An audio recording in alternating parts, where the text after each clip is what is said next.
Hare Krishna, Krishna Krishna Hare Hare, Hare Rama, Hare Rama, Rama Rama, Hare Hare. Everybody together. Hare Krishna, Hare Krishna.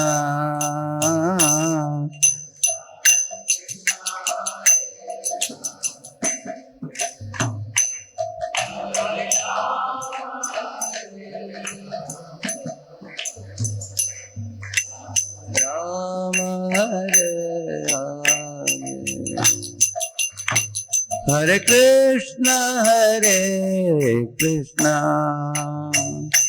Krishna Krishna, Hare Hare, Hare Rama, Hare Rama, Rama Rama, Hare Hare.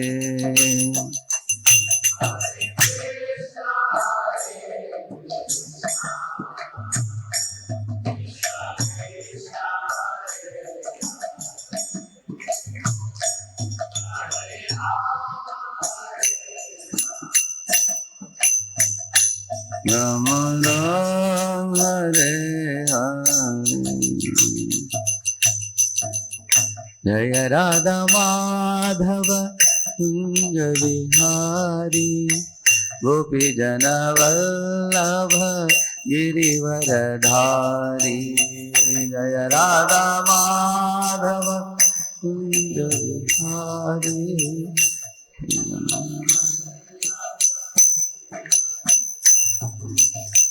Jaya Radha Madhava Kunja Vihari, Gopi Jana Vallabha Girivaradhari.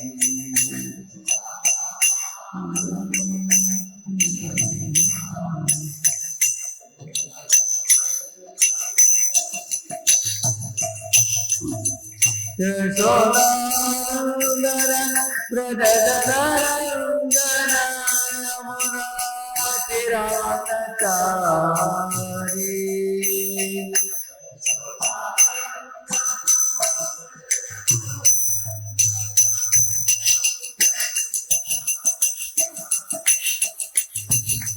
Hare Krishna, Krishna Krishna, Hare Hare, Hare Rama, Rama Rama, Hare Hare. Krishna Krishna,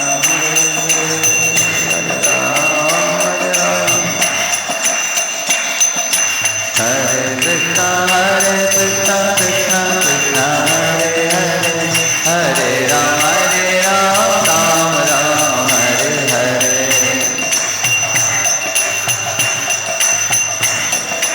Hare Rama,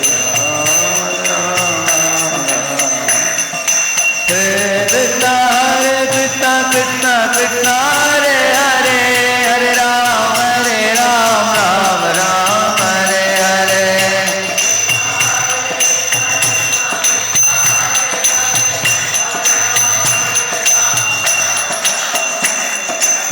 Govinda Jaya Jaya, Gopala Jaya Jaya,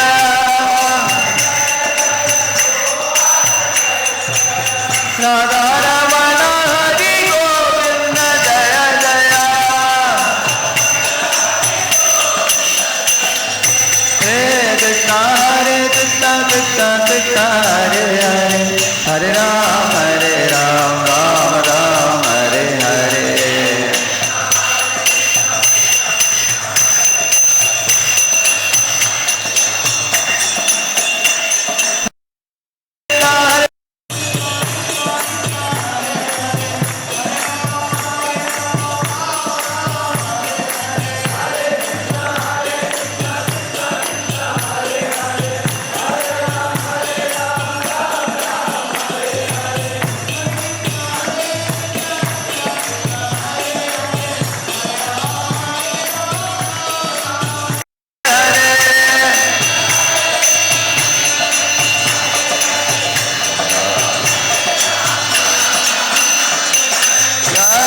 Radha गौतदेव की, श्री श्री गौरताई की, श्री प्रभुपाद की, समावेत भक्त वृंद की, कलियुग पावन हरिनाम संकीर्तन की, निताय गौर प्रेमानंदी हरि हरि बोल।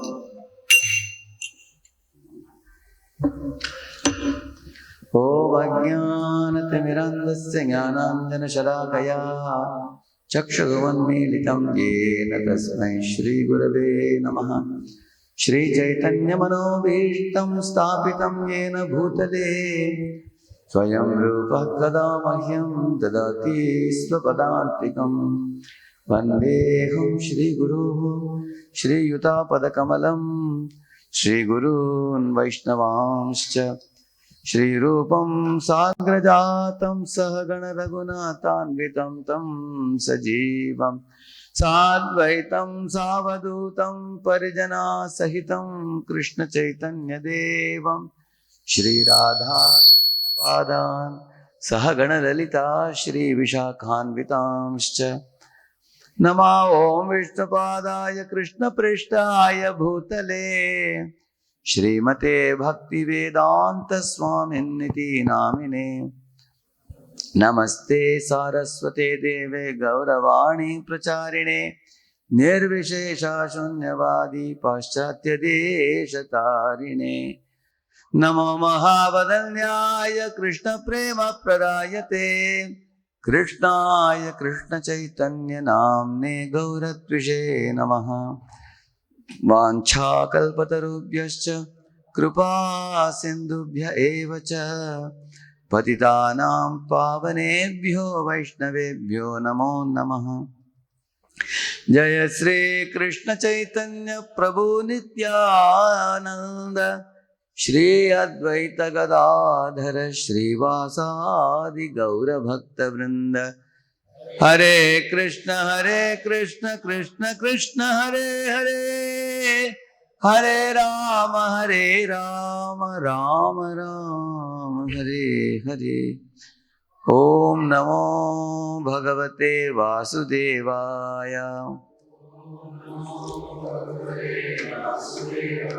ओम नमो भगवते वासुदेवाय। ओम नमो भगवते वासुदेवाय।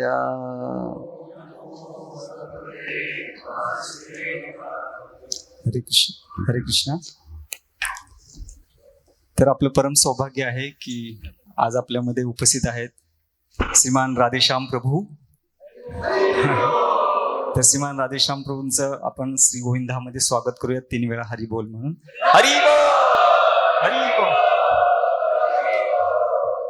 प्रभूंची सगळ्यांची ओळख आहे, तरी पण एक माझी शुद्धता म्हणून मी त्यांची थोडीशी ओळख करू देऊ इच्छितो। तर त्यांचा जन्म हा साऊथ इंडियन परिवारामध्ये झाला आणि विशेष करून त्यांचं जे शिक्षण आहे ते एमटेक IIT मुंबई इथून झालेलं आहे।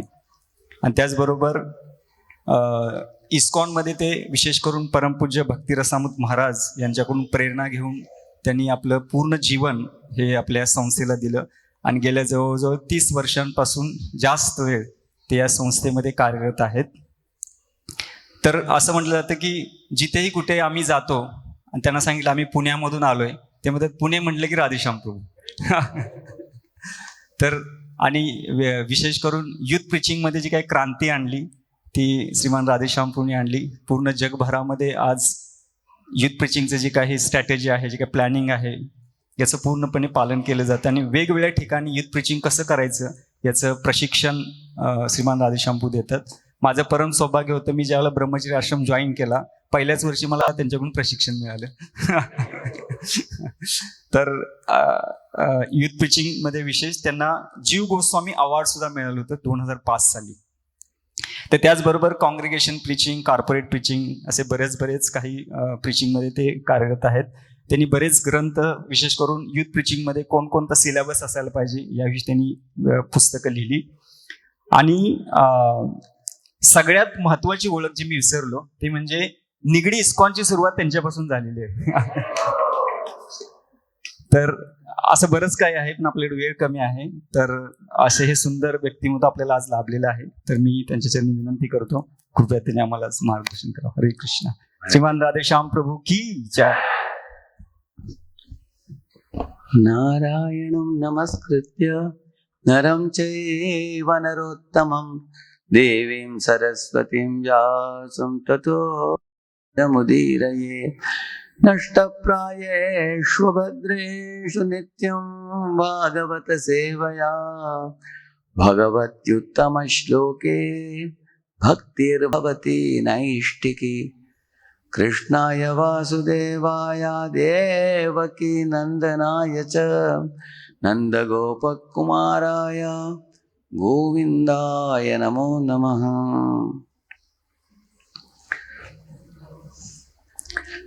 ये कार्तिक मास बहुत अति पवित्र मास है. इस पवित्र मास में जो भगवान श्री कृष्ण के मंदिर में प्रवेश करते हैं और भगवान श्री कृष्ण की दर्शन करते हैं, भगवान कृष्ण की लीला कथा का श्रवण करते हैं और जो भगवान के लिए दीप आराधना करते हैं, अपने सर झुकते हैं, इनको कोटि कोटि गुना ज़्यादा लाभ प्राप्त होता है दूसरे महीनों के साथ अगर तुलना हम करें तो. ऐसे कार्तिक मास की व्रत की महिमा बहुत बताया गया है. एक बार विश्वामित्र मुनि अपने 40 शिष्यों के साथ देख रहे ऐसे जंगल में वो लोग चलते हुए गए. एक पेड़ के नीचे ऐसे ही बैठने की व्यवस्था थी. मुनि बैठ गए और उनके अनेक शिष्य भी थे साथ में. तो प्रवचन देते समय एक चूहा बीच बीच में आता था बाहर, देखता था, अंदर चला जाता था.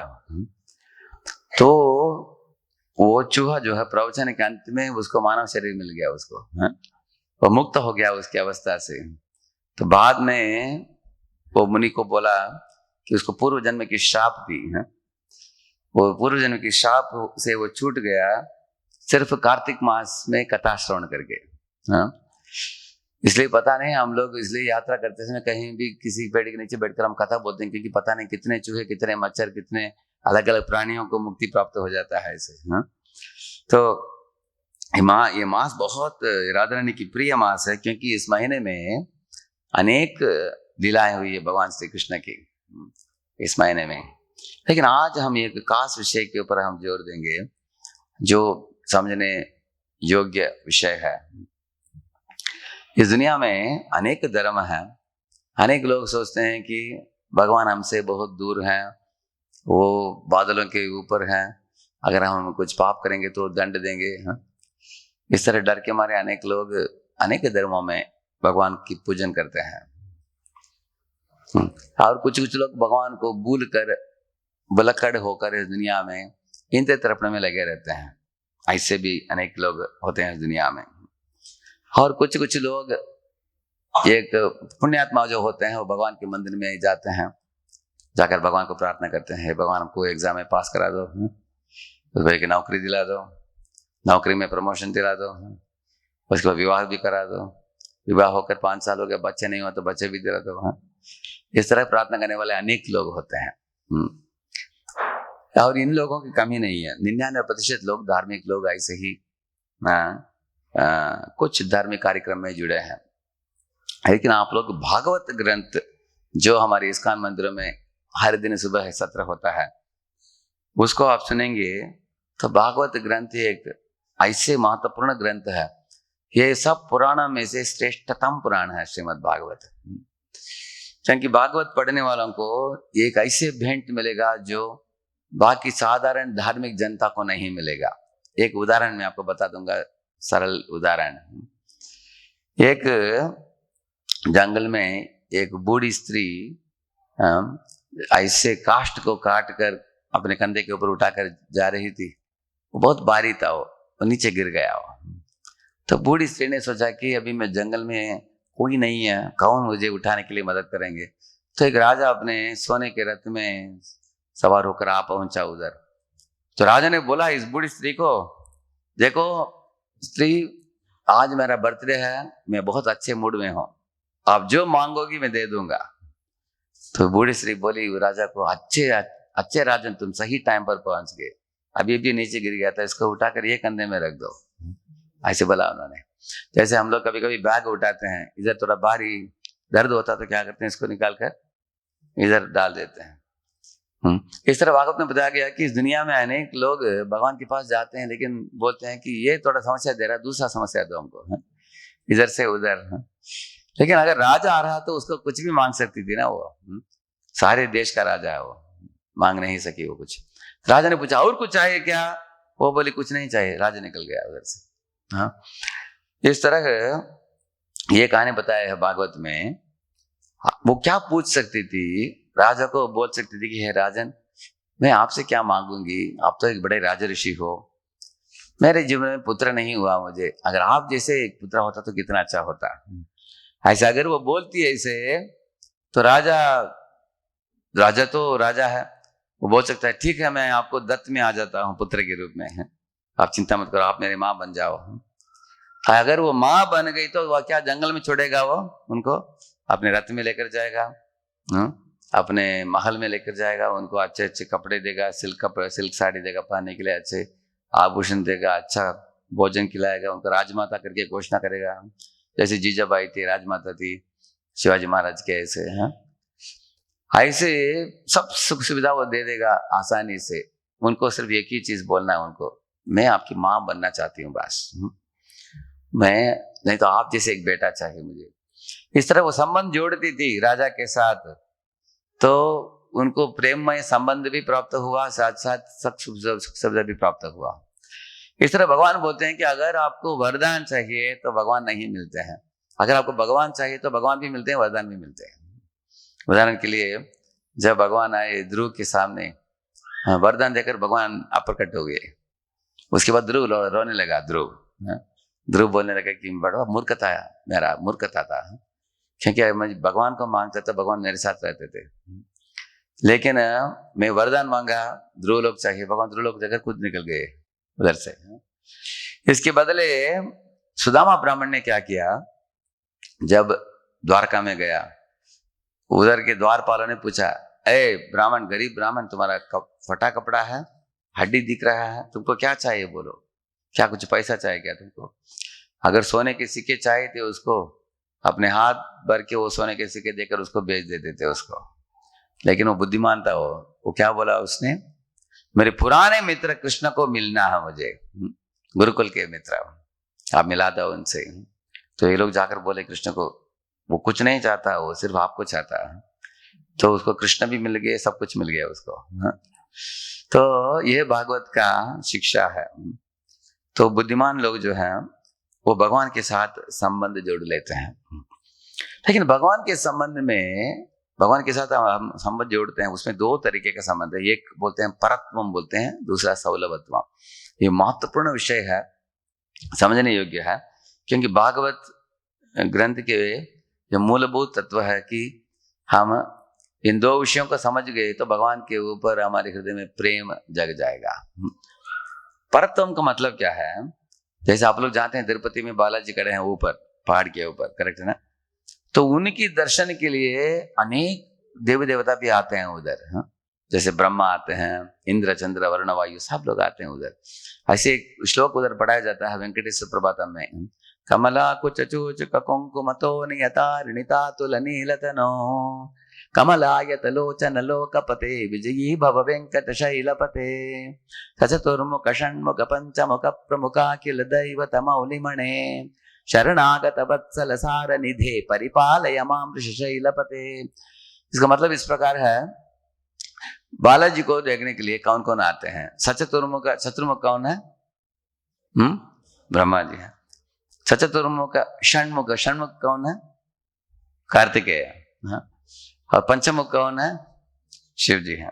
चतुर्मुख षण्मुख पंचमुख प्रमुख अखिल प्रमुख सब देवता उधर आते हैं। शिव जी आते हैं, ब्रह्मा जी आते हैं, कार्तिकेय आते हैं, गणेश आते हैं। ऐसे अनेक लोग उधर देखने के लिए, वो लोग पुष्करणी में डुबकी लगाकर गीले कपड़ों के साथ, ब्रह्मा ही नहीं ब्रह्मा के चतुष कुमार भी आते हैं, उनके बाल भी भीगा है पानी में, कपड़े भी भीगे हैं, ऐसे आकर दरवाजा के समक्ष खड़े होकर सुबह के समय प्रातः काल में 4 बजे, जैसे हम लोग मंगलाती के लिए आते हैं, वो लोग भी मंगलाती के लिए आते हैं उधर बालाजी मंदिर में इधर है। तब उधर वरवेत्र का नाम है वॉचमैन, उधर के वॉचमैन खड़े हैं हाथ में लाठी लेकर। ऐसे एक श्लोक आता है, श्री स्वामी पुष्करणिका प्लव निर्मलांगाः श्रेयोतिनो हर विरिंच सनंदनाद्याः द्वारे वसन्ति वरवेत्र हतोत्तमांगाः श्री वेंकटाचलपते तव सुप्रभातम। ऐसे एक श्लोक है। द्वारे वसंती वरवेत्र, वरवेत्र का मतलब वो वॉचमैन उधर खड़े होकर हाथ में लाठी लेकर ऐसे लोगों को मारते समय 2-4 लाठी ब्रह्मा के ऊपर भी गिर जाता है, ब्रह्मा के ऊपर भी, कुमारों के ऊपर भी, ऐसे बताया गया है। इसका मतलब क्या है, वो भगवान की दर्शन प्राप्त करना बहुत दुर्लभ है। इसको बोलते हैं परत्वम। भगवान इतने बड़े हैं, इतने महान हैं, उनका दर्शन आसानी से प्राप्त नहीं होता। अगर आपको दर्शन प्राप्त भी हो जाता है बालाजी की, वो पकड़ कर आपको फेंक देंगे। देखा ना आपने, जो लोग आते हैं तुरंत वो खींचते हैं आपको, निकल जाओ तुरंत। बहुत समय आप दर्शन नहीं ले पाएंगे। बहुत बड़े व्यक्ति हैं, बड़े VVIP हैं, वेरी इंपॉर्टेंट पर्सन, थोड़े एक क्षण के लिए आप देख पाएंगे उनको, बस वो तुरंत आपको भेज देंगे वो लोग। हम तो इस तरह भगवान के संबंध में श्रीपद रामानुजाचार्य एक उदाहरण देते हैं।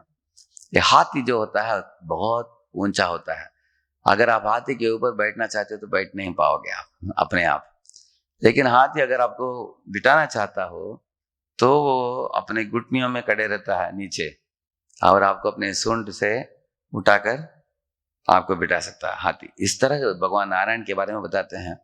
वो महान व्यक्ति हैं, उनको हम आसानी से प्राप्त नहीं कर सकते। अगर वो अपने आप को प्रदान करना चाहते हैं तो अपने भक्त को स्वीकार सकते हैं। ये उदाहरण देते हैं श्रीपद रामानुजाचार्य। तो इसलिए भगवान के बारे में हम गीता में पढ़ते हैं। गीता में पढ़ते समय पता चलता है हमको कैसे पहले भगवान अनंत कोटि ब्रह्मांड का निर्माण करते हैं।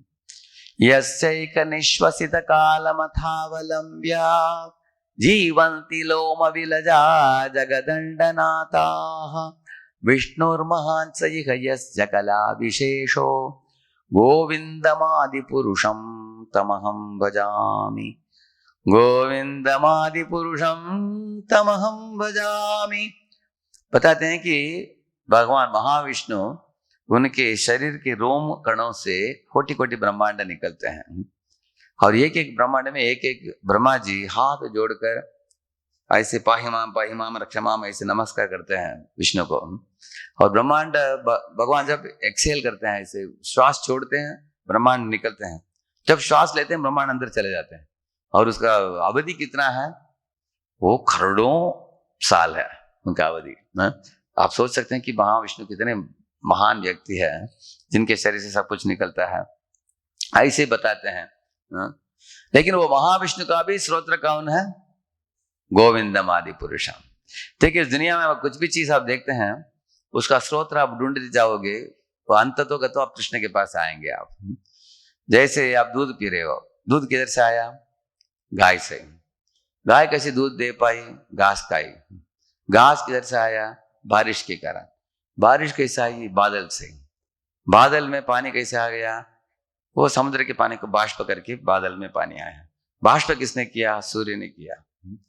सूर्य किधर से आया, सूर्य कौन है, यच्चक्षुरेश सविता सकल ग्रहाणाम राजा समस्त सुरमूर्तिरशेष तेजाः यस्याज्ञया भ्रमति संवृत काल चक्रो गोविंदमादि पुरुषम तमहं भजामि। बताते हैं कि यस्य आज्ञया, भगवान कृष्ण की आज्ञा से सूर्य इस तरह रोज उदय होता है, अस्तमन होता है।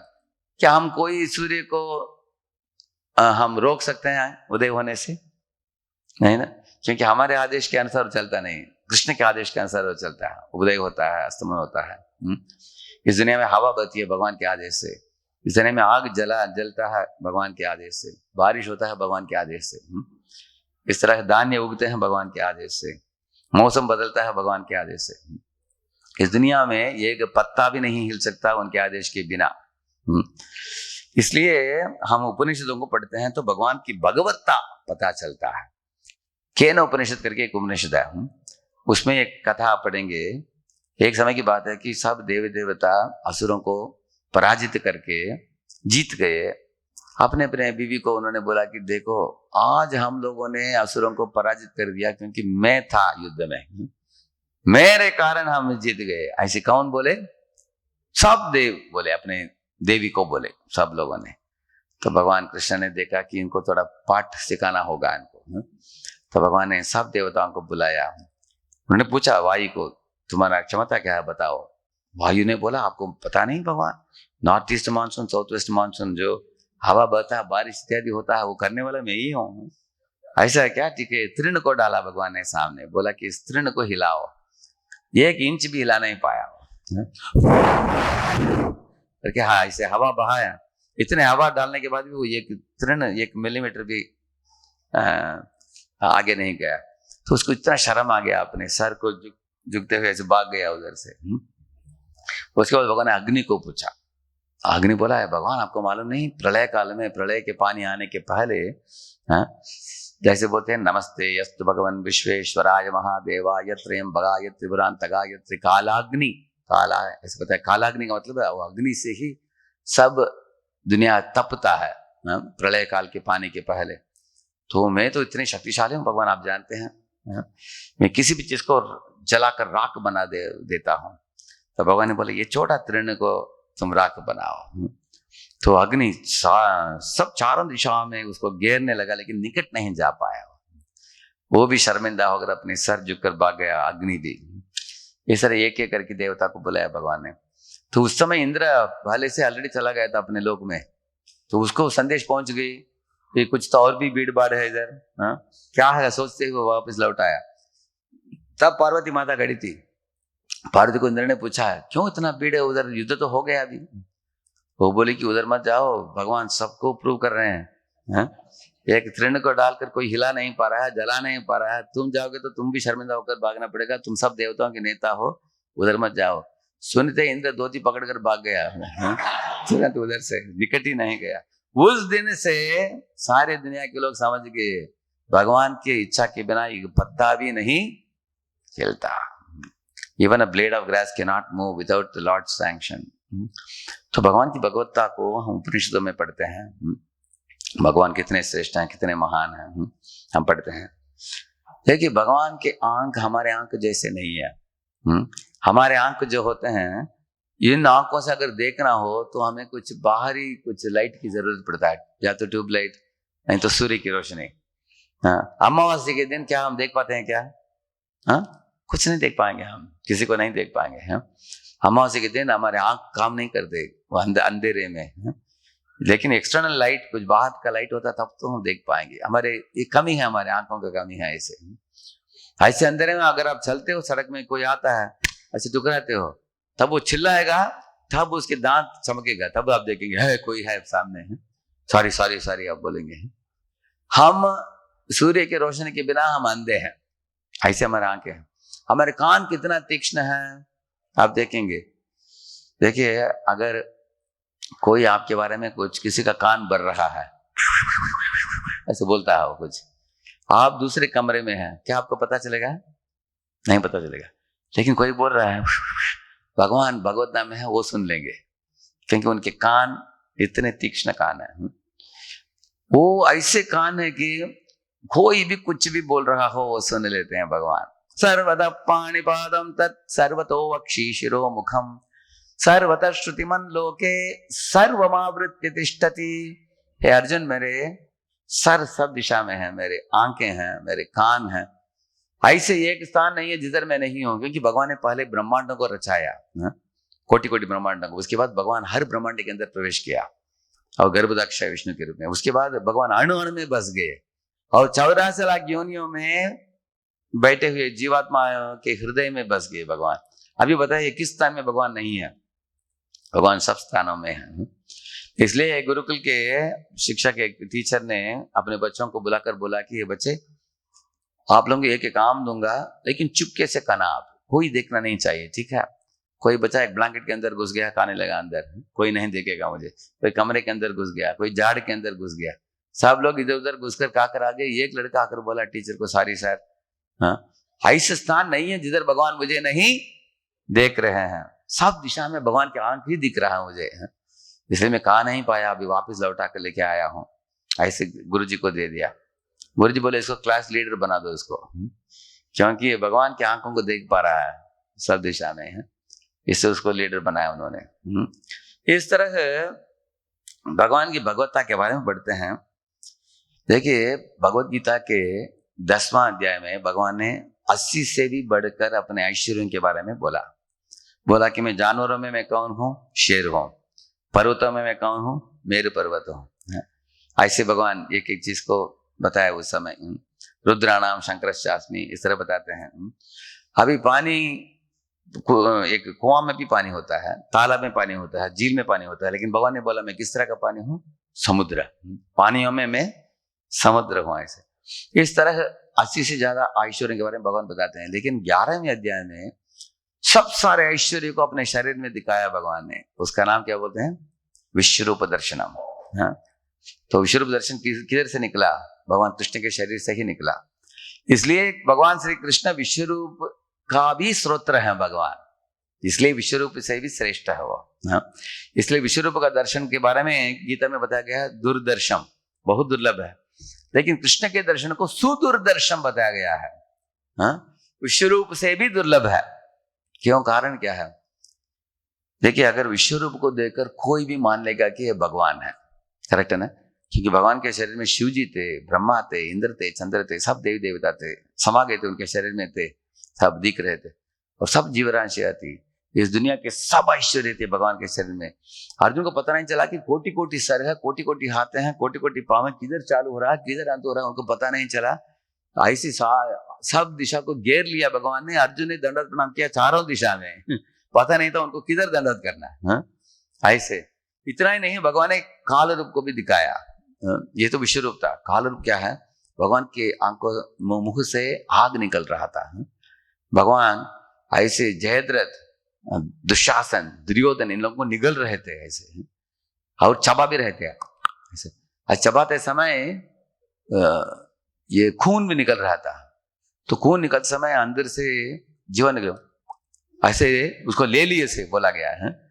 ऐसा नहीं कि वो पिक्चर था, वो जिंदा भी था वो। जब अर्जुन ने देखा उसको, अर्जुन के बारे में प्रभुपाद जी बोलते बड़ा क्षत्रिय था, वो गिड़गिड़ाने लगा उसको देखकर, वो रूप को देखकर। भगवान ने ऐसे विश्व रूप काल रूप को दिखाया। ऐसे अर्जुन ने पूछा, हे भगवान बता दो आप क्यों इस तरह इस दुनिया में आए हो काल रूप के रूप में? तो भगवान बताते हैं इस तरह धर्म युद्ध में सब असुरों को वध करके मैं निकलने के लिए मैं आया हूँ काल के रूप में। ऐसे तो एक व्यक्ति पूछा प्रभुपाद जी को, स्वामी जी आप हमेशा कृष्ण को खूबसूरत रूप में आप लोग आपके मंदिरों में पूजा आराधना करते हो, क्या कृष्ण के पास एक ही रूप है क्या खूबसूरत? प्रभुपाद बोले नहीं, उनका कुरूप देखना हो, बहुत घोर रूप देखना हो तो काल रूप को देखो। ऐसे बोले। अब प्रभुपाद जी बोले जो कृष्ण के भक्त बनता है उनके भगवान राधा गोविंद जी के रूप में आते हैं, और जो अभक्त होकर नास्तिक होकर शोषण करता है दुनिया में उसको भगवान काल रूप के रूप में आते हैं। ऐसे बोले प्रभुपाद जी। तो भगवान ऐसे अपने शक्तियों की प्रदर्शन करते हैं। अनेक शक्तियां हैं भगवान के पास। इसको बोलते हैं परत्वम, का मतलब है भगवान को पकड़ना। भगवान पकड़ में नहीं आते हैं। देखिए अगर विश्वरूप दर्शन रूप दिखाकर भगवान बोलेंगे मुझे अच्छे कपड़े सिलाकर पहना हो, कौन पहना पाएगा उस विश्वरूप को? आपकी पूरा टेक्सटाइल मिल काली पड़ जाएगा, है कि नहीं? अगर भगवान बोलेंगे मुझे अभी भोग चढ़ाओ, आपके सब ग्रोसरी स्टोर जो खाली हो जाएगा सबकी सब, है कि नहीं? उनको कौन खिला पाएगा उनको, है कि नहीं? लेकिन भगवान इसलिए क्या करते हैं, अपने परत्वम जो अभी तक मैं बता रहा था, इस रूप में अगर वो रहेंगे तो कोई जीव उनको पहचान नहीं पाएगा, पकड़ नहीं पाएगा। वो महान है, हम बहुत, जैसे मराठी में बोलते हैं ना, आप महान हो हम लहान हो है ना, हम छोटे हैं। इसलिए हम बहुत क्षुद्र जीव हैं। इसलिए भगवान के पास और एक महत्वपूर्ण चीज है जिसको बोलते हैं हम सौलभत्व। सौलभत्व का मतलब है सुलभ शब्द से आता है सौलभत्व। सौलभत्व का मतलब क्या है? भगवान बताते हैं गीता में, भागवत में भी, मुझे आसानी से तुम्हारे कंट्रोल में लाने का एक तरीका है। वो क्या है? वो भक्ति मार्ग है। जो लोग भक्ति मार्ग को अपनाकर मुझे पूजते हैं वो लोगों के उसको ऐसे भक्तों के वश में मैं आ जाता हूँ, ऐसे भगवान बताते हैं। गीता में भी बताते हैं, भागवत में भी बताते हैं ऐसे ही। तो आप देखेंगे गीता में भगवान घोषणा करते हैं, भोक्तारम यज्ञ तपसाम सर्वलोक महेश्वरम सुहृदम सर्वभूतानाम ज्ञात्वा माम शांति मृच्छति। 3 चीज इस दुनिया के जीवों को समझना चाहिए। बोलते हैं कि इस दुनिया में जीव क्या करते हैं, स्वामित्व जमाना चाहते हैं। अंग्रेजी में पहले बोलता हूं, मैं हिंदी में बोलूंगा। प्रोप्राइटरशिप, कंट्रोलरशिप और एंजॉयरशिप, ये 3 करना चाहते हैं। जीव क्या चाहते हैं? पहले अभी आप देखेंगे ब्रिटिश लोग आए भारत में, क्यों? जमीन को हड़पने के लिए। पहले जीव क्या करना चाहता है, खुद के जमीन उसको भरपूर नहीं है, दूसरों का भी हड़पना चाहता है। इधर मुगल लोग आए, इधर ब्रिटिश लोग आए, इधर है कि नहीं, अलेक्जेंडर आया है कि नहीं है। पहले क्या करना चाहता है, स्वामित्व जमाना चाहता है जीव। वो स्वामी जमाने के बाद क्या करना चाहता है, कंट्रोलरशिप, कंट्रोल चाहता है। किसको कंट्रोल करना है? वो जमीन को भी कंट्रोल करना है और उधर रहने वाले लोगों को भी दबाव डालना है, उनको गुलाम बनना है और खुद स्वामी बनना है। करेक्ट है ना? अब ब्रिटिश लोग वो साहेब बोलते थे, लोग उनको साहेब बनाया वो लोग, है कि नहीं। उसके बाद क्या करना है, उनका लक्ष्य क्या है, एंजॉयरशिप। तो मतलब क्या है, भोगना है उनको। इस तरह सब लोग हमारे गुलाम रहेंगे और हम स्वामी बनेंगे। इस तरह कौन चाहता है? हर जीव चाहता है, हर जीव चाहता है। घर में भी आप देखेंगे, अगर पुरुष का ऑफिस में जाता है तो लोग पूछते हैं तुम्हारे घर में कंट्रोल किसके हाथ में है? तो पुरुष क्या बोलेगा, क्या बोलेगा? अरे हम तो कंट्रोल हमारे हाथ में, हम पैसा लाते हैं, इसलिए कंट्रोल कौन करता है? मैं करता हूं। अगर आप स्त्री को, कोई स्त्री पूछती है, वो बोलेगी अरे वो तो पैसा लाकर मेरे हाथ में देता है, मैं ही रिलीज करता हूं पैसा। इसलिए स्त्री बोलेगी कंट्रोल किसके हाथ में है? हमारे हाथ में है। तो बच्चे को पूछिए कंट्रोल कौन करता है तुम्हारे घर में, वो बोलेगा मैं हाथ पैर हिलाकर चिल्लाऊंगा तो माता पिता भागते हुए आते हैं, इसलिए कंट्रोल हमारे हाथ में है। तो सब लोग दुनिया में कंट्रोल चाहते हैं कि नहीं? एक बार मैंने ऐसे ही सत्र में पूछा माता पिता को, कितने माता पिता आप बताइए आप चाहते हैं कि आपके बच्चे आपके कंट्रोल में रहे? सबके सब हाथ खड़ा किया लोगों ने। मैंने उनको बोला इसी तरह भगवान भी चाहते हैं कि आप उनके कंट्रोल में रहो आप। वे लोग बोले ऐसा है क्या? हमको हमने सोचा ही नहीं इसके बारे में, ऐसे लोग बोल रहे हैं। देखिए ये 3 चीज लोग चाहते हैं, प्रोप्राइटरशिप, कंट्रोलरशिप, एंजॉयरशिप। लेकिन आप देखेंगे भगवान बोलते हैं कि मैं एंजॉयर हूं, मैं भोक्ता हूं, मैं कंट्रोलर हूं, मैं प्रोप्राइटर हूं। इसको सुनकर अनेक लोग कृष्ण से ईर्ष्यालु हो जाते हैं। ऐसा कैसे? भगवान बोलते हैं कि वो केंद्र बिंदु है दुनिया का, वो ही सबके स्वामी है, वो ही परम भोक्ता है, वो सबको कंट्रोल वो करेंगे। इस तरह से ईर्ष्यालु होकर जीव क्या करता है, भगवान से बहिर्मुख हो जाता है। होकर जीव चाहता है कि मैं खुद ही भोक्ता बनो, कंट्रोलर बनो। लेकिन अभी मैं बताऊंगा आपको, भगवान ये सर्वलोक, ये 3 चीज बोलते हैं ना, प्रोप्राइटर, कंट्रोलर, एंजॉयर, भगवान क्यों बन सकते हैं? आप जरा सोचिए।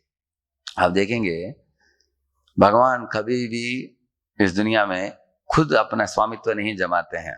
आप देखेंगे सर्वलोक महेश्वरम भगवान बोलते हैं, सब लोगों का स्वामी कौन है? भगवान है। करेक्ट है ना? अभी देखिए भगवान वामन देव के रूप में आए, करेक्ट है ना? वामन देव के रूप में 3 पांव मांगा उन्होंने, छोटे ब्राह्मण के रूप में आकर। तो जब बलि महाराज ने दिया, उस समय भगवान ने क्या किया आप लोग जानते हैं? 2 पांव से उन्होंने ऊपर नीचे के लोगों को माप लिया उन्होंने।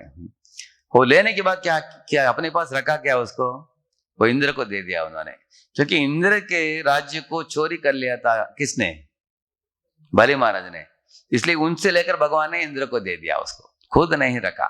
जैसे कभी कभी बच्चे होते हैं, एक बच्चा दूसरे बच्चों को बोलता है तुम्हारा टेडी बेयर दे दो, तुम्हारा ट्राइसाइकिल भी दे दो, बलून भी दे दो। बाकी सब बच्चे बोलेंगे अरे तुम तीनों ले लिया, हमको क्या दोगे? वो बोला कुछ नहीं, निकल जाओ। ऐसे बच्चे करते हैं कि नहीं कभी? इस तरह कुछ असुर लोग कभी देवताओं के राज्य को छीन लेते हैं, तब भगवान आते हैं, आकर क्या करते हैं, वो राज्य को लेकर वापस देवताओं को दे देते हैं। जब भगवान ने वाली को मारा, प्रभु रामचंद्र ने क्या खुद राज्य सिंहासन में बैठे क्या किसको बिठाया? सुग्रीव को बिठाया। जब रावण को मारा किसको बिठाया? विभीषण को बिठाया, है ना? जब कौरवों को, कौरव इत्यादियों को मारा उन्होंने, उसको किसको बिठाया? युधिष्ठिर महाराज को। जब जरासंध को मारा, जरासंध का बेटा था सहदेव, उसको बिठाया भगवान ने। जब हिरण्यकशिपु को मारा, किसको बिठाया?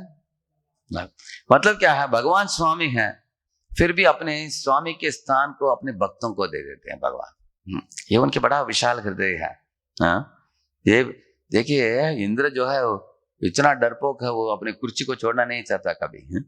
कभी कभी कोई ऋषि मुनि भूमि में अगर तपस्या चालू करते हैं तो कुछ अप्सरा को भेज देगा, वो बोलेगा कि उसके टांग खींचना है, उसको पराजित कर देना उसको, ताकि वो इंद्र नहीं बन पाएगा। तो अगर कोई कुर्सी में बैठ जाते हैं तो प्रभुपाद जी बोलते हैं जब तक कोई शूटिंग नहीं करेंगे निकलते नहीं लोग हैं। आज प्रभुपाद जी बोलते हैं इस दुनिया में अनेक लोग कुर्सी से उनका आसक्ति हो जाता है, लेकिन भगवान को ऐसे आसक्ति नहीं है। किसी को पराजित करके उसी कुर्सी में अपने भक्तों को बिठा देते हैं भगवान। ये विशाल हृदय है कि नहीं? और एक चीज आप देखेंगे भगवान में, आप देखेंगे इस दुनिया में सब लोग कुछ भी काम करते हो उसका क्रेडिट लेना चाहते हैं, करेक्ट है ना? देखिए, अभी काम करने में दो चीज है, एक है आइडिया। अगर अपना आइडिया देना, सीड आइडिया देना, बीज आइडिया देना, दूसरा है काम करना। अभी एक दो उदाहरण दूंगा मैं आपको।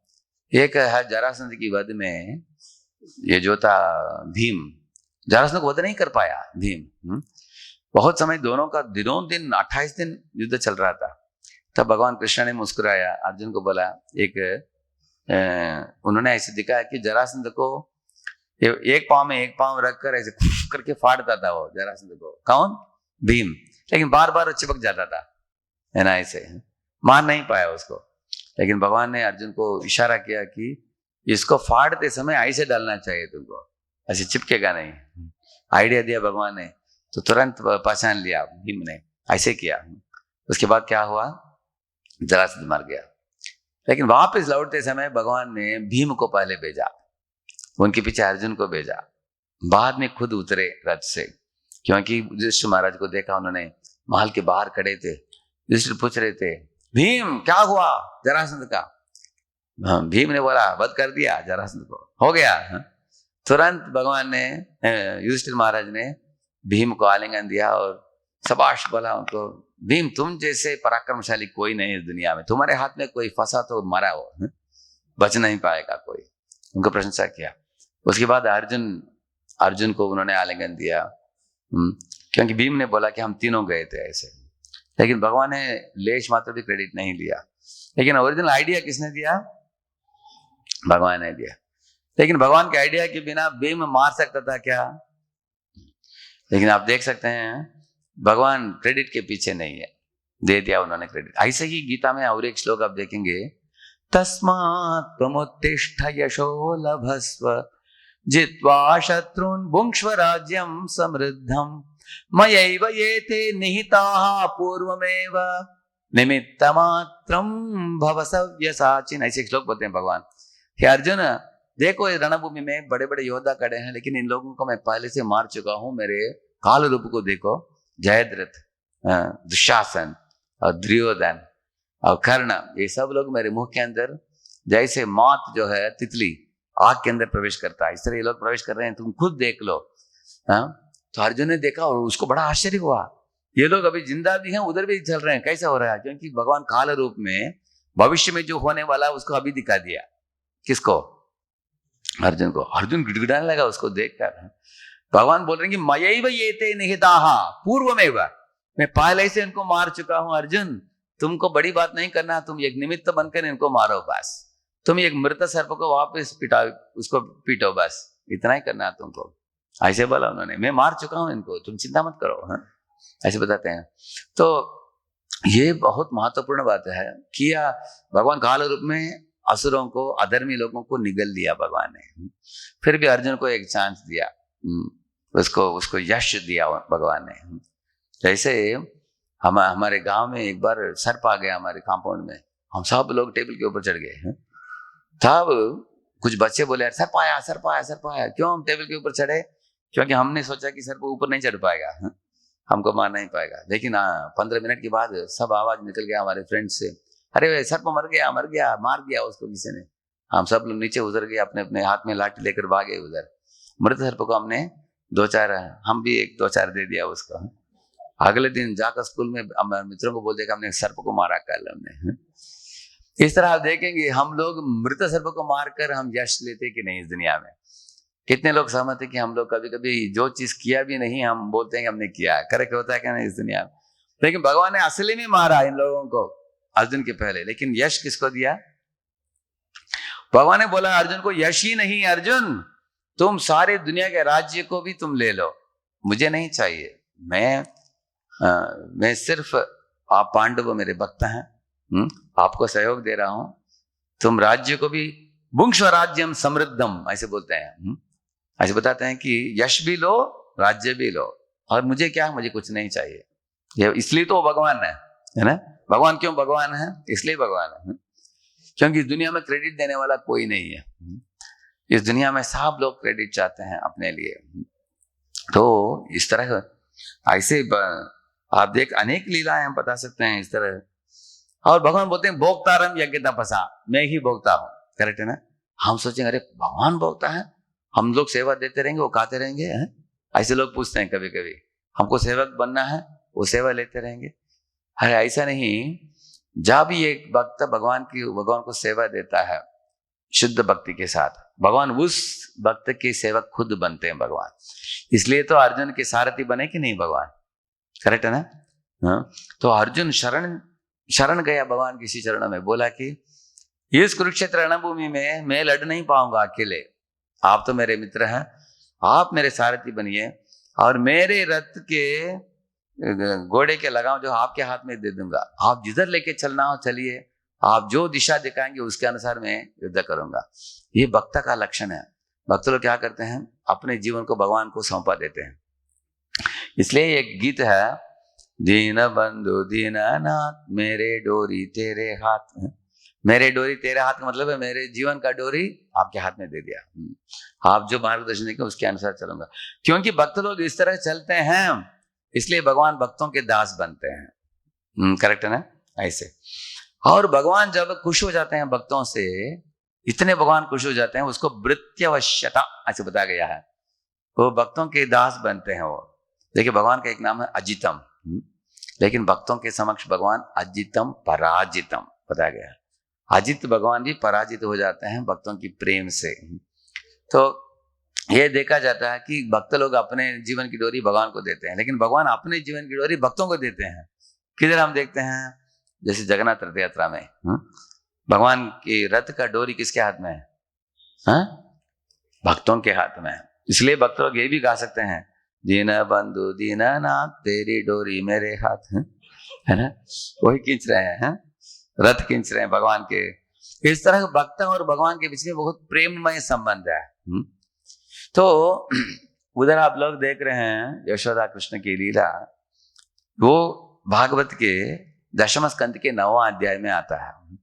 तो ये लास्ट पार्ट है मेरे प्रवचन के।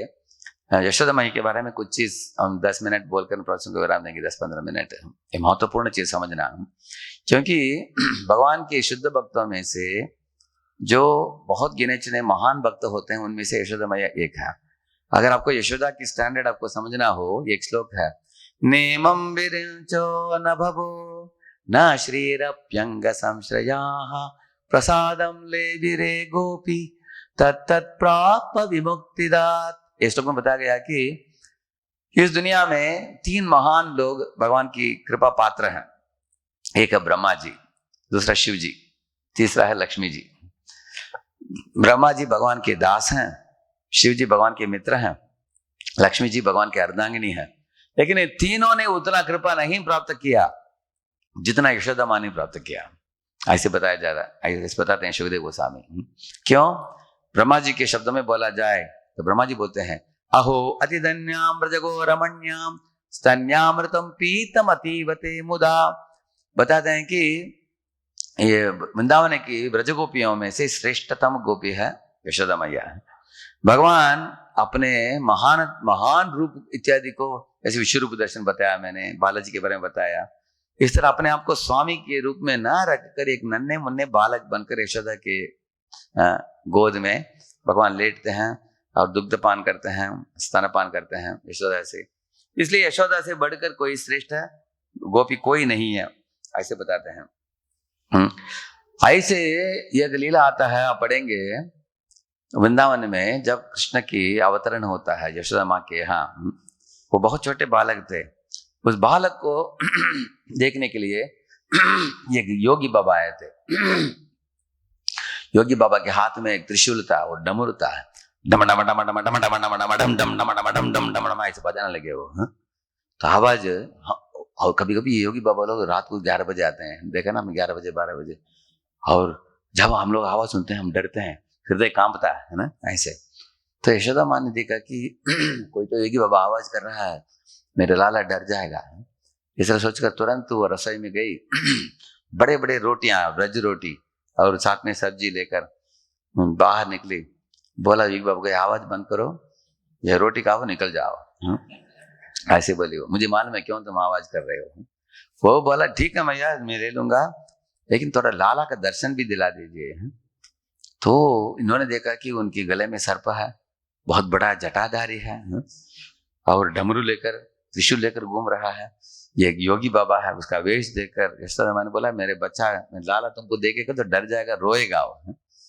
आप बड़ा होने के बाद देखो, अभी नहीं, अभी तुम निकल जाओ। उनको भेज दिया। तो बहुत दुखित होकर वो चला गया योगी बाबा। और योगी बाबा कोई नहीं था, शिवजी था खुद वो। शिवजी आए थे ऐसे। तो आज भी आप वृंदावन में जाएंगे, आशीश्वर महादेव नाम का एक स्थान है, उधर बैठकर वो शिवजी तपस्या कर रहे हैं। तो बाद में दिन में अनेक गोपियां आई, यशोदा की सखियां, देखा कि बच्चा फुट फुट कर रो रहा है। तब एक वृद्ध गोपी थी, उन्होंने बोला कि देखो तुम्हारे लाला के ऊपर किसी का बुरा नजर आ गया, इसलिए वो ऐसे लगातार रो रहा है। वो बताओ, बताते जाओ, आज सुबह से अभी तक कौन कौन आकर गए बताओ। वो बोली नंदा बाबा थे, नंदा बाबा के बड़े भाई आए थे, छोटे भाई आए थे, सब बताया उन्होंने कौन कौन आए, कौन कौन गोपियां आई थी। तो बोले कि योगी बाबा, हाँ योगी बाबा वो ही होगा, उसने डाला होगा, कहीं भी हो तुरंत उसको लेके आओ। तुरंत सब गोपियां अलग अलग दिशा में गई। एक गोपी पहचान लिया आशीश्वर महादेव, उनके पास जाकर उनको बोला कि आप ही आए थे ना यशोदा के आंगन में, अभी वापस आ जाइए, यशोदा बुला रही है आपको। वापस लौट आए। तो जब आए, दरवाजा जब खुला, ये कृष्ण लाला के रूप में शिव जी को देखा, तुरंत वो बच्चा हंसने लगा।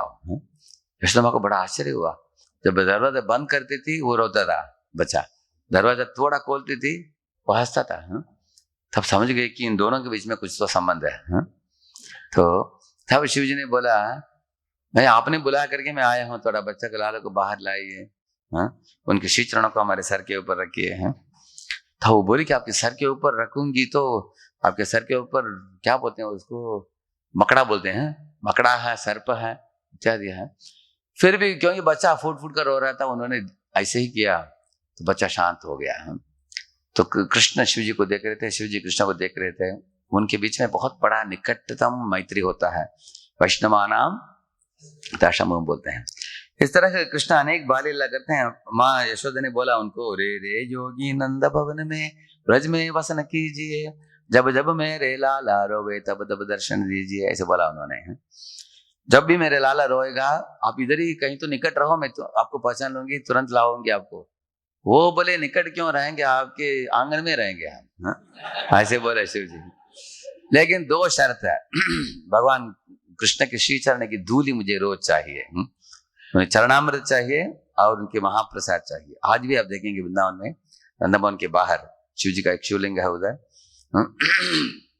इस तरह के शिव जी भी भगवान की पद धूली चाहते हैं। लेकिन वो कृष्ण, भगवान कृष्ण जो है यशोदा के गोद में नन्हे मुन्ने बालक हैं। जब भगवान छोटे बालक होकर खेलने के लिए जाते हैं, ऐसे एक सुंदर अध्याय में हम पढ़ते हैं,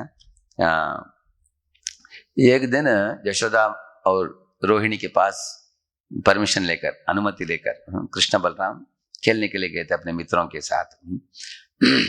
यशोदा ने बोला रोहिणी को, देखो ये बच्चों को मैंने बोला कि 1 बजे के पहले आ जाओ, लेकिन अभी 2 बजे के आए नहीं, तुम जाकर बुला कर लेके आओ। तो रोहिणी गई, बुलाने लगी, हे बलराम, ये कान्हा बुलाया उन्होंने। तो बलराम ने बोला कान्हा को, हे मजा बुला रहे, ये जाना पड़ेगा अभी खेल बंद करके हमें खाने के लिए जाना पड़ेगा। कृष्ण ने पूछा कौन माया आई है बताओ, बोला रोहिणी आई। रोहिणी आई है भूल जाओ, रोहिणी से हमें कुछ डर नहीं है, यशोदा से डर है हमारा। देखिए कृष्णा यशोदा माँ से डरते थे, किसी गोपी के यहाँ जाकर माखन भी चोरी करते थे।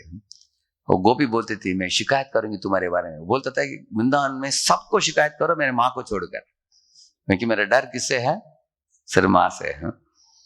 तो अभी रोहिणी आई थी, रोहिणी उनको लेकर नहीं जा पाई, बच्चे खेलते रह गए, खेलते गए। उसके बाद यशोदा आती है उधर, कृष्ण कृष्ण अरविंदाक्ष तातये हि स्तनम पिब अलम बिहारे क्षुक्षांत क्रीडा शांतोसी पुत्र का। बोल रही है कि हे नयनों के तारे, कृष्णा कितना समय खेलोगे बेटा, देखो तुम खेल खेल कर अभी थक गए होंगे, सुबह इतना थोड़ा ही नाश्ता खाकर आए आप लोग, इसके कारण अभी भूखे होंगे आप लोग। लेकिन क्या बच्चे थक गए क्या, खेलते खेलते थकते ही नहीं है, इस तरह भूखे भी नहीं थके भी नहीं है, खेलते जा रहे हैं। ऐसे पुकार रही थी प्रेम से। उन्होंने बोला कि आज जन्मदिन है बेटा तुम्हारा, अनेक ब्राह्मण लोग आए हैं घर में, उनको दान देना है, गाय दान में देना है, फिर भी नहीं आए। और बोली देखो तुम्हारे वयस के बच्चों को देखो कितने अच्छे तरीके से अपने माँ के द्वारा वो स्व अलंकृतान अलंकृत करके अच्छा नहा धोकर अच्छे कपड़े पहन कर आए हैं। तुम दोनों देखो कितना मिट्टी पड़ा है तुम्हारे शरीर में, घर में आ जाओ, मैं नहा धोकर तुम दोनों को वापस भेज दूंगी आपको भोजन होने के बाद। फिर भी नहीं आए। तो तब यशोदा बोले कि देखो नंद बाबा खाएंगे नहीं जब तक आप लोग नहीं आते। तब बलराम ने सोचा ये खाना हमारे पिताजी नहीं खाएंगे, हम नहीं जाएंगे तो इसलिए हमें जाना ही पड़ेगा हमको। तो कृष्ण ने मित्रों को पूछा हम जा सकते हैं क्या, हम तुरंत आ जाएंगे, 15 मिनट में आ जाएंगे हम। मित्र लोग बोले काना अभी तुम हारने जा रहे हो, इस समय तुम भाग जा रहे हो अभी। जय श्री राधा गोविंद देव की। तो वो बोले कि देखो तुम घर जाकर आओ, लेकिन आने के बाद हम तुमको खेल में नहीं लेंगे, हम खेलेंगे, आप लोग आप दोनों बैठकर ताली बजाओ बस, ऐसे बोले। तो कृष्ण ने बोला तो फिर तो मैं भी खेलूंगा, अभी हम घर नहीं जाएंगे। तो वापिस खेलने लगे। तब यशोदा माँ ने बोला देखा हो तो आने वाले नहीं है। तब उन्होंने सब बच्चों को बोला हे बच्चों ध्यान से सुनो, वृंदावन में एक बड़ा घोर प्राणी आता है, उसका सर शेर जैसा सर है, उसका शरीर घोड़ा जैसा है, घोड़े की तेजी से भागता है, शेर जैसे खाता है। उसके बहुत प्रिय ब्रेकफास्ट क्या मालूम है, आप जैसे बच्चे हो, ऐसे बच्चों को खाता हो। सब बच्चे डर गए, भैया आज तक हमने सुना ही नहीं, क्या प्राणी है, नाम क्या है उसका। बोला हाउ बिलाव, बोला उन्होंने। हाउ बिलाव नाम का बड़ा प्राणी है, आप लोग खेलते खेलते ऐसा ना हो जाए कि वो पीछे से आकर पकड़ेगा आपको, सावधानी रखो आप लोग। सब बच्चे बोले सावधानी रखेंगे मैया। तो कुछ समय मैया खड़े रही, अचानक मैया की आंखें दोनों बड़े बड़े हो गए, बोले कि हाउ बिलाव, बोला उन्होंने चिल्लाया, ऐसे पीछे मुड़कर भागने लगी। और कृष्ण और बलराम माँ के दोनों हाथ पकड़ लिया उन्होंने। हितम यशोदा तमशेष शेखरम मत्वा सुतम स्नेह निबद्ध धीर्नृप हस्ते गृहीत्वा सह राममच्युतम नीत्वा स्वभाटम कृतवत्यतोदयम, ऐसे श्लोक आता है। ये बताया गया कि मैया यशोदा मैया एक हाथ में कृष्ण को पकड़ी, दूसरे हाथ से बलराम को पकड़कर भागने लगी, वो दोनों भी भागने लगे।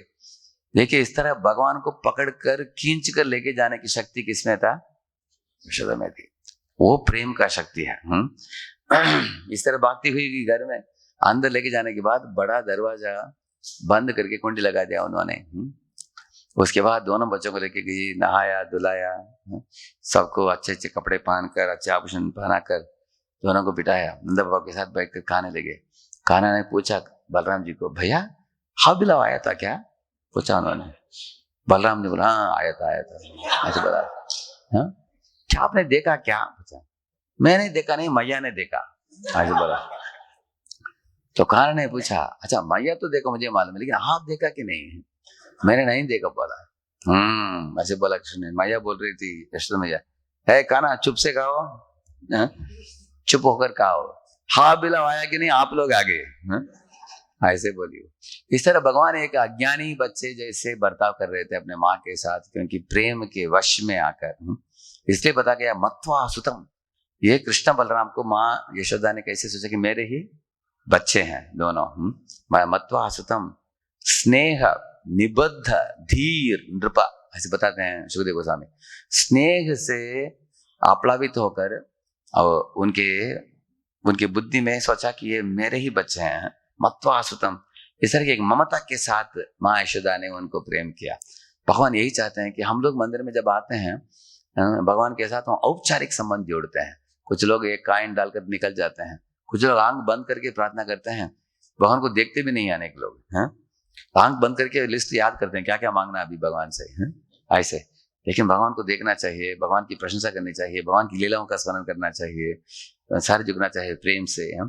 तो यशोदा के अंदर ऐसे रागात्मिका भक्ति है उनमें कृष्ण के लिए, उनको अपने ही बच्चे मानकर मत्वासुतम स्नेह निबद्ध नृप हस्ते गृहीत्वा सखराम मच्चितम नीत्वा स्वपाठम, ऐसे परम सत्य परम भगवान को वो घर वापस लौट कर लेके आई।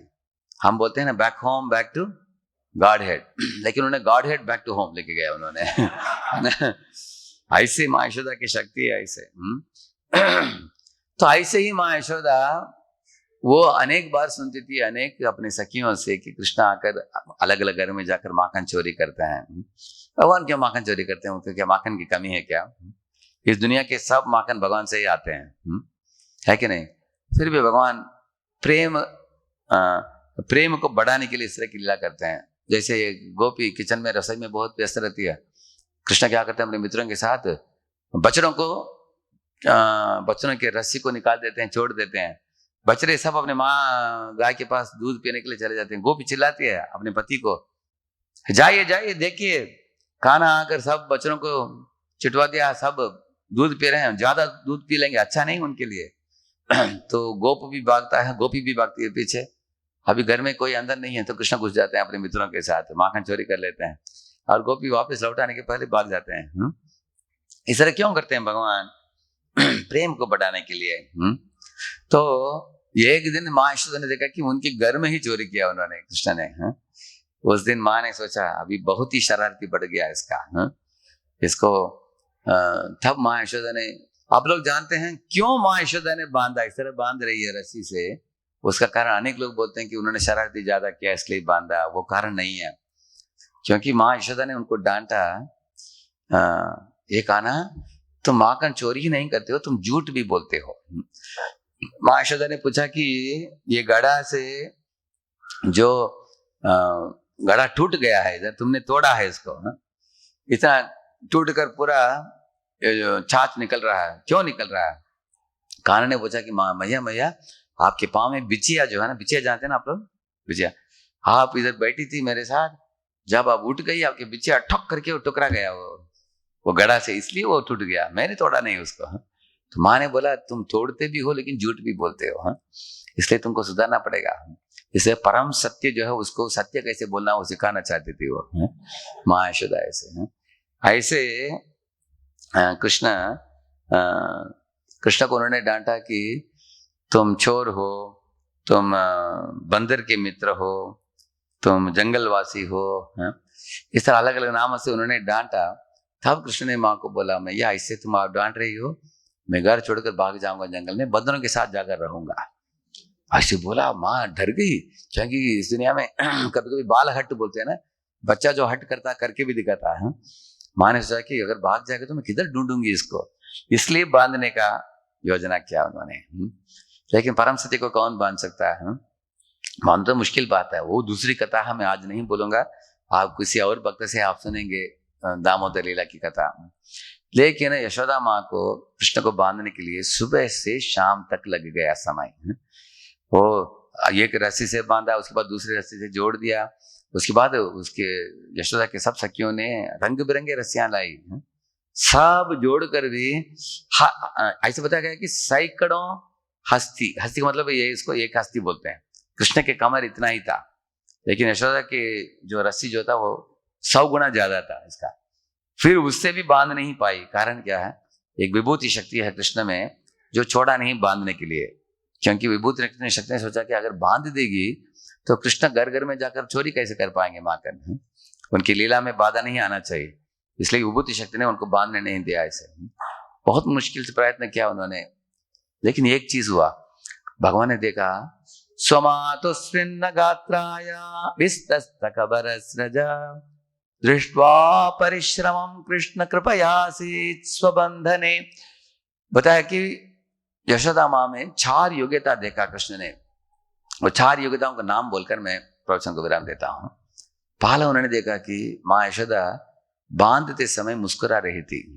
सब सखियों ने बोला कि हे यशोदे, इसके तकदीर में नहीं है तुम्हारे हाथ से बंधे जाना, तुम इसके साथ समय की बर्बादी मत करो, रसोई में चले जाओ, काम करो, सुबह से शाम तक इसके साथ बैठे हो, ऐसे बोले। लेकिन वो लोग गोपियां हंस रही थी बोलते समय, यशोदा भी हंस रही थी, मुस्कुरा रही थी वो भी, क्यों मैं बांध नहीं पा रही हूँ, ऐसे सोचते हुए हंस रही थी वो। हम लोगों को अगर कुछ काम नहीं होता तो हम दांत को ऐसे कहते हैं, क्यों नहीं होता ऐसे है, हम क्रोधित हो नाराज हो जाते हैं। या तो नाराज हो जाते हैं, नहीं तो हताश हो जाते हैं, करेक्ट है ना। वो हताश भी नहीं हुई, नाराज भी नहीं हुई, मुस्कुराते मुस्कुराते बांधने के लिए प्रयत्न। ये पहला योग्यता यशोदा की। दूसरा योग्यता है स्वमातु स्विन्न गात्राया, अपने आप को ममता के साथ उन्होंने बांधा उनको। देखिए ममता इस दुनिया में होता है, अपने बच्चों के लिए ममता होता है, अपने पति पत्नी बच्चे माता पिता के साथ ममता होता है, लेकिन भगवान के साथ ममता जोड़ना बहुत मुश्किल है।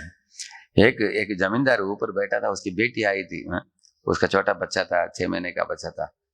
तो वो जमींदार ऊपर से देखा, ऊपर के छत से देखा, बाहर उसके गेट के पास कोई छोटा लड़का आकर ये कर रहा था, एक कर रहा था, एक जानते हैं ना आप, एक पिस पिस कर रहा था ऐसे दीवार में। तो ये जमींदार ऊपर से चिल्लाया इसको, वॉचमैन, ए वॉचमैन, वो लड़का देखो पिस कर रहा है, उसको भगाओ। तो वॉचमैन ने ऐसे लाठी उठाया, वो लड़का भाग गया। उसके बाद जमींदार बैठे, उसके बेटे ने बच्चे को आकर उनकी गोद में रखा, बच्चे पिस करने लगा। तो वो जमींदार बोलने लगा कि देखो कितना गर्मा गर्म पिस कर रहा है, अच्छा ऐसा बोल रहा था। बोलने का मतलब क्या है, कितना ममता देखिए, करेक्ट है ना। ये ममता का मतलब क्या है, पानी के देखिए, तो दीवार के ऊपर कर रहा है, उसको सहन नहीं कर पा रहा है, लेकिन ये बच्चा उनके गोद में कर रहा है, उसको सहन कर पा रहा है। कारण क्या है, ममता है।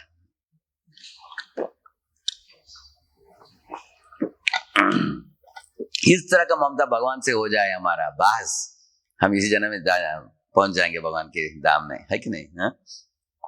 इसलिए स्वमातु का मतलब है इस तरह की ममता के साथ माँ यशोदा ने प्रेम किया कृष्ण को, वो दूसरा योग्यता है। तीसरा योग्यता क्या है, स्वमातु स्विन्न गात्राया विस्तृत कबरस्रज। इसका मतलब क्या है, उनके बाल बिखर गया था यशोदा के, ऐसे बांधते समय बाल बिखर गया था, और उनके सर के ऊपर जो फूल था वो नीचे गिर गया था, और यशोदा सारे दुनिया को भूल गई वो। अंग्रेजी में इसको बोलते हैं throwing away your watch and forget the lunch box, ऐसे बोलते हैं। लंच को भूल जाना और वॉच को भी फेंक देना। उसका मतलब क्या है, कुछ लोग कंपनी में ऐसे काम करते हैं, आप लोगों ने देखा होगा, इतना कसरत करते हैं। एक बार हम कंपनी में ऐसे कुछ प्रोजेक्ट कर रहे थे, पूरा करना था। लंच 1 बजे का लंच हमने 5 बजे का आया। आप लोगों का अनुभव है ना ऐसे कभी? कुछ लोग रात तक भी रुकते हैं, कभी कभी ईयर एंडिंग में करते हैं कि नहीं। लेकिन यशोदा ने इस सारे दुनिया को भूलकर लगन के साथ उनको बांधने के लिए प्रयत्न की। तीसरा योग्यता है। और चौथा योग्यता है, भगवान ने देखा कि माँ यशोदा के माथे के ऊपर पसीना छूट रहा था। माँ को देखा उन्होंने, उस पसीना को देखकर भगवान के हृदय में अनुकंपा जग गया। जैसे मैंने भी देखा है, मैं हमारे गांव में हमारी माँ जो ये बनाती थी, अब सिलपट्टी बोलते हैं उसको, सिलपट्टी बोलते हैं, जो पत्थर में, लकड़ी का नहीं, पत्थर जानते हैं ना आप लोग, पत्थर में होता है ऐसे, नीचे ऐसे होता है, ऊपर ऐसे करते हैं, और दूसरा पत्थर का ऐसे होता है। पता नहीं आजकल के लोग देखें कि नहीं उसको, आजकल ग्राइंडर आ गया, कर देता है ऐसे, है ना, मशीन में कर देते हैं सब लोग आज, इलेक्ट्रिक। इसमें उन दिनों में माँ मसाला बनाती थी। मसाला बनाने के लिए बड़ा पत्थर होता है, हम बच्चे उसको हिला भी नहीं पाते थे उसको, इतना भारी पत्थर। कितने लोग जानते हैं उसको, जानते हैं आप सब लोग हैं। तो माँ जब करती थी ऐसे मसाला, ये मसाला दाल में डालने के बाद एकदम मजा आता है, उसका टेस्ट बढ़ जाता है। लेकिन माँ के माथे के ऊपर हम लोग पसीना देखते थे, लेकिन पसीना तो छूटता है, लेकिन मुस्कुरा रही है वो, क्योंकि सोचते हैं कि घर वाले सब खुश होंगे ऐसे। इस तरह माँ यशोदा के पसीने भी छूट रहा है, लेकिन वो मुस्कुरा रही है वो, क्योंकि कृष्ण को बांध कर उसको सुरक्षा प्रदान करूंगी, ताकि वो जंगल भाग नहीं जाएगा। इस तरह भगवान ने उनके माथे में पसीना छूटना देखकर बहुत अनुकंपा उदय हुआ उनके हृदय में। तब बंदे जाने के लिए वो तैयार हो गए। उन्होंने विभूति को बोला, है तुम अभी छोड़ दो मुझे, मैं बंदे जाने के लिए मैं तैयार हूं अभी। इसलिए वो बांध दिया। पर मुझे राधा गोविंद महाराज बताते हैं यशोदा माँ ने कृष्ण को एक ही दिन बांधा, लेकिन इसका के लोग पूरे महीने बांध कर रखते हैं। ऐसे बोलते हैं, उसमें मजा लेते हैं, ऐसे बताते हैं। तो इस तरह से यही ओकल बंधन की लीला है, भगवान को बांधा उन्होंने। इसकी महत्ता क्या है, हम लोग अर्पित करते हैं ना, ये दिया भगवान को। क्यों अर्पित करते हैं? दिया अर्पण करने का मतलब है कि इस लीला को सारे दुनिया के लोगों को हम प्रदर्शित कर रहे हैं। देखो कितना सुंदर लीला है। परम सत्य परम भगवान अनंत कोटि ब्रह्मांड नायक ये अपने ही भक्त यशोदा के हाथ में बंधे गए। इतना ही नहीं, देखिए पुलिस अगर आपको हथकड़ी लगा दिया आपके हाथ में, आपने देखा है कुछ चोर लोगों को लगाते हैं, अभी सड़क में उनको पुलिस स्टेशन लेके जाते हैं, तभी आप लोग देखेंगे वो लोग ऐसे जाते हैं, अपने सर को किसी को दिखाते नहीं। देखा आपने क्यों ऐसे सर डालते हैं? कारण क्या है? आपने देखा चोर लोगों को जब हथकड़ी डाल लेके जाते हैं, अपने चेहरे को वो लोग दिखाना नहीं चाहते, उनको शर्म आता है, क्योंकि लोग बोलेंगे अरे देखो चोर, उनको बदनाम नहीं चाहिए, इसलिए ऐसे जाते हैं। लेकिन भगवान को जब माँ ने बांधा ऐसे, भगवान वक्ल को भी घसीट कर लेके जाकर वो पीछे गए घर के बाहर, और जब पीछे गए आसमान से सब देव देवता देख रहे थे, और भगवान भी ऊपर अपने नजर उठा कर देख रहे हैं। भगवान सबको बोल रहे हैं देवताओं को, देखो मैं बंधा गया हूं। देखिए चोर को हथकड़ी बांधने से वो चेहरा नहीं दिखाना चाहता, लेकिन भगवान चेहरा दिखा रहे हैं, क्योंकि देवताओं को ही नहीं सारे दुनिया को भगवान बोल रहे हैं कि हे मूर्ख जीवो, आपको मालूम नहीं कि अगर तुम मेरे भक्त बनोगे मैं आपके हाथ में बंधे जाऊंगा। ये सत्य बात आप लोग जानते नहीं हो, इसलिए मूर्ख को अभी देख लो। इस तरह भगवान दिखा रहे हैं। इस तरह भगवान सब दुनिया के जीवों को आकर्षित कर रहे हैं इस लीला के द्वारा। खुद बंधे गए हैं, लेकिन उन्होंने 2 लोगों को उद्धार कर दिया। किसको? नालकुर मणिगिरी। इसमें दुनिया में कोई है क्या ऐसे? अगर आपका हाथ वेद बंधा हुआ, आपने किसी को उद्धार किया है, तो भगवान एकमात्र व्यक्ति जो कर सकते हैं ऐसे। एकदम मधुर लीला है। तो हम लोग भागवत की इस तरह की लीला श्रवण करके अपने चित्त को इन लीलाओं में मग्न रखना चाहिए। इससे हम इस दुनिया के इंद्र तर्पण से ऊपर उठ जाएगा हमारा मति, सदा इन लीलाओं का बार बार स्मरण करेगा, आनंद लूटेगा, और भगवान के ऊपर प्रेम जग जाएगा इन लीलाओं को सुनकर। इस तरह तो हम जो भी गाते हैं दामोदर अष्टकम, इसी लीला का वर्णन है उसमें, है सुंदर, बहुत सुंदर लीला है। तो आज के सत्र में मैं 2 विषयों के बारे में बोला, परत्वम सौलभत्वम। भगवान बहुत महान है, लेकिन ऐसे महान भगवान ऐसा नहीं कि वो प्राप्य नहीं है, वो दुष्प्राप्य है, फिर भी भक्तिमय प्रेममय सेवा के द्वारा वो प्राप्य है। तो प्रभुपाद जी ने हम लोगों को सरल तरीके से सिखाया, हरे कृष्ण कृष्ण कृष्ण हरे हरे, हरे राम राम राम हरे हरे। बार बार नाम जपो, चित्त को शुद्ध करो, प्रेम को जगाओ, भगवान को पुकारो, भगवान का श्री चरण में आश्रित हो जाओ। और इस तरह करने से धीरे धीरे भगवान पहले हमारे कानों के द्वारा प्राप्त होंगे, धीरे धीरे हमारे आंखों में दृष्टिगोचर होंगे, धीरे धीरे हमारे हृदय में बस जाएंगे, और जब चित्त में बस जाते हैं एक क्षण के लिए भी हम भूलेंगे नहीं उनको ना। इस तरह कार्तिक महीने में इस लीला को सुनना बहुत परम सौभाग्य है। भागवत से हम सुन रहे हैं, तो आप लोग आगे के दिनों में भी आते जाइए मंदिर में। इस कार्तिक महीने में जो भगवान को दिया अर्पित करता है उनको कृष्ण प्रेम प्राप्त होता है। इस तरह के अनेक लीलाओं को सुनने को मिलेगा आपको, क्योंकि भगवान ने इस महीने में हर दिन कुछ न कुछ लीला किया। अलग अलग दिन, एक दिन गोवर्धन को उठाया है, इस तरह दूसरे दिन दामोदर लीला किया, इस तरह की लीला। तो आप लोग लीला भी सुनिए, कथा होता रहेगा इस मंदिर में, और लीला कथा सुनिए और उसके बारे में भागवत में पढ़िए और उसका स्मरण कीजिए। यही मानव जीवन में उच्च कोटि के लाभ को प्राप्त करने के लिए यही मार्ग है। कलयुग का 2 ही धर्म है, भागवत श्रवण, नाम का स्मरण। हरे कृष्ण महामंत्र का स्मरण करना और भागवत का श्रवण करना। बस घर में बैठे बैठे आप भगवत धाम जाने की तैयारी कर सकते हैं आप। और कुछ हिमालय में जाना, उल्टा सीधा खड़े रहना, नाक पकड़ना करने की कुछ जरूरत नहीं है। सिर्फ हरे कृष्ण मंत्र जपना, भागवत की कथाओं का श्रवण करना, कृष्ण के ऊपर प्रीति को बढ़ाना। तो निगड़ी इतना भव्य मंदिर बना है। जब हम लोग उन सालों में मैं गोपालाचार्य प्रभु के घर में इंग्लिश प्रोग्राम करता था, मैं युवकों के लिए, युवक युवतियां आती थी उसमें। उसके बाद जब मराठी कार्यक्रम चालू हुआ, हमारे कार्यक्रम में जो जैसे 30-40 विद्यार्थी आते थे, मराठी कार्यक्रम चालू होने के बाद सैकड़ों लोग आने लगे। हाँ, वृंदावन प्रभु आते थे उस समय।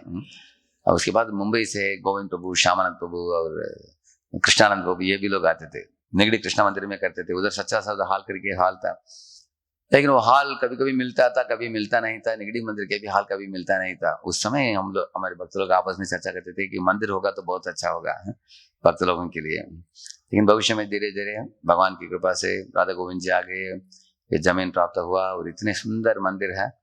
हाँ, ये कलयुग में मंदिरों का मूलभूत उद्देश्य है कि हमें कृष्ण दर्शन प्राप्त हो, कृष्ण शिक्षा प्राप्त हो, कृष्ण भक्त संग प्राप्त हो, कृष्ण नाम प्राप्त हो और कृष्ण प्रसाद प्राप्त हो।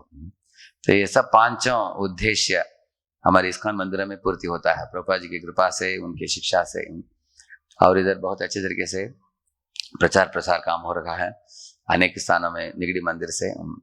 तो आप लोग इस मंदिर में रेगुलर आते रहिए आप लोग, और इन भक्तों को मदद कीजिए प्रचार प्रसार काम करने में। और इस तरह की भागवत की इस दिव्य ज्ञान को अभी आने वाले दिसंबर में हम अनेक लोगों को पहुंचा सकते हैं भागवत, क्योंकि लोग भागवत पढ़ेंगे तो भगवान कृष्ण के ऊपर प्रेम जग जाएगा बस। तो अनेक लोगों को मालूमात नहीं है, अनेक लोगों को भगवान के बारे में ज्यादा जानकारी नहीं है। अनेक लोग सोचते हैं कि भगवान पिता हैं, उनके पास मांगते रहना है। बोलते हैं ना अंग्रेजी में, God gives and forgives, we get and forget, ऐसे। इसलिए भागवत में जो अंडरस्टैंडिंग दिया है, इससे बढ़कर कहीं नहीं है कुछ भी। हाँ, इसलिए आप लोग कार्तिक महीने में भी आइए, भगवान को दिया अर्पित कीजिए। और मैराथन महीने में अगर आपके पास भागवत नहीं हो तो भागवत जरूर लीजिए आप, ठीक है। कंत्राट श्रीमद् भागवतम की, श्रील प्रभुपाद की, गौर भक्त वृंद की, दामोदर मास की, कार्तिक मास व्रत की, श्रील प्रभुपाद की। Thank you. Hare Krishna. Krishna Krishna Krishna Hare Hare. 2 minutes. Hare Ram Ram. I can do 2 minutes kirtan and conclude. Hare Krishna, Krishna Krishna, Hare Hare, Hare Rama, Rama Rama, Hare Hare। सब लोग कुछ बोले, हरे कृष्णा हरे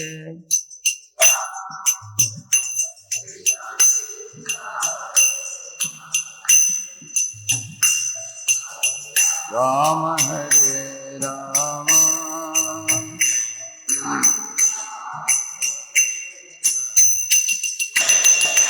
हरे कृष्णा कृष्णा कृष्णा हरे हरे,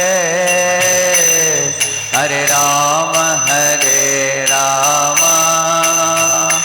राम राम हरे हरे।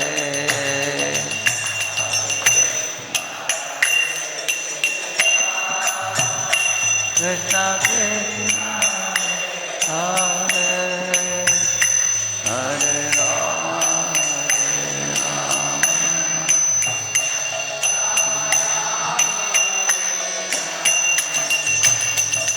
हरे कृष्णा कृष्णा कृष्णा हरे हरे, हरे राम राम राम हरे हरे, हरे Krishna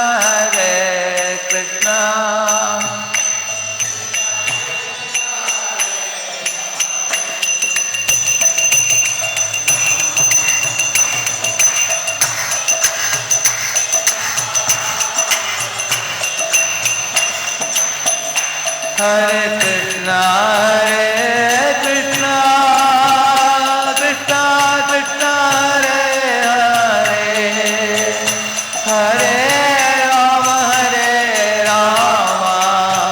Rama Rama, Hare Hare.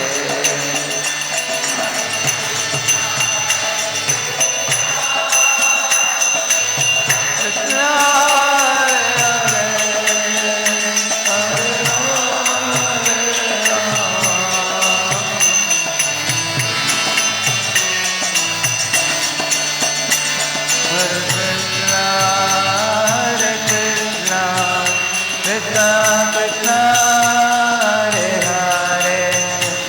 Hare Rama,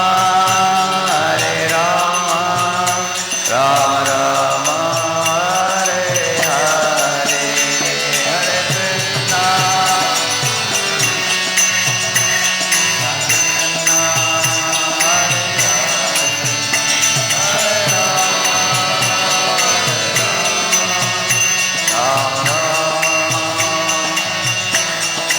Jaya Prabhupada, Jaya Prabhupada, Prabhupada, Srila Prabhupada.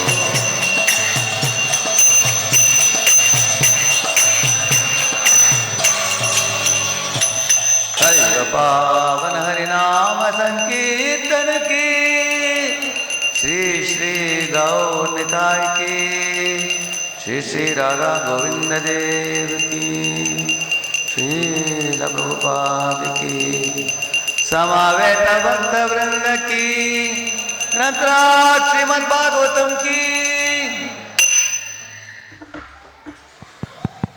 हरे कृष्णा.